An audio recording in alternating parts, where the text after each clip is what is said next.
L'astro et le recrutement, c'est deux choses qui, a priori, vont pas du tout ensemble. Donc oui, je voulais vous en parler en tant que recruteuse professionnelle et maintenant astrologue. J'ai deux choses à vous dire. Donc la première chose, c'est que le recrutement, ça se mélange pas avec l'astrologie. Ça, c'est sûr, clair, net et précis. Pour moi, quand on recrute quelqu'un, ben, on le recrute de manière très précise sur des critères par rapport au poste, aux compétences. Donc, si par exemple on cherche un assistant et qu'on dit ah ben cette personne est bélier, donc ben, elle va avoir trop d'initiatives, ça va pas correspondre avec ce qu'on recherche comme tempérament.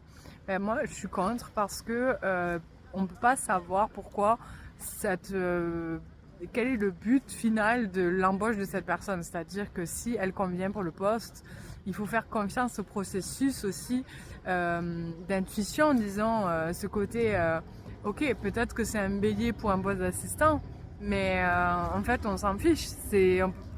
Parce que ça se trouve, c'est ça qui va faire que cette personne, elle va réussir dans ce poste, même si a priori, un bélier et être assistant, ben, ça va pas ensemble. Parce que ben, prise d'initiative, donc et quand on exécute, on ne veut pas trop d'initiative de la part de la personne. Mais peut-être que justement, cette personne, elle va bouger des lignes que on n'avait pas forcément imaginé si on n'avait pas pris un bélier et donc qui était nécessaire au final.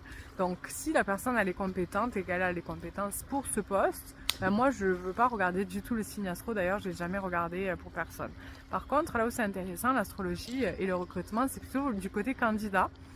Quand on veut s'analyser, quand on veut savoir quelles sont ses propres forces, ses axes d'amélioration, les problématiques qu'on va observer dès le début de sa vie.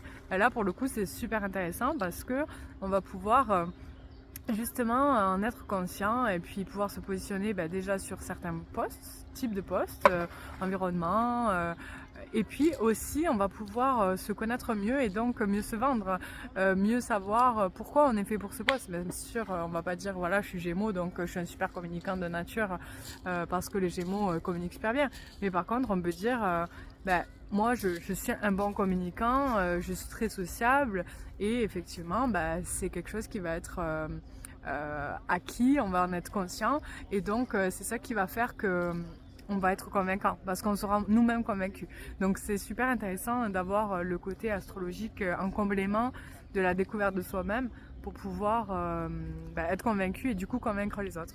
Donc voilà, je voulais faire un petit peu cette mise au point sur la partie astrologie et recrutement et si vous voulez en savoir plus, contactez-moi.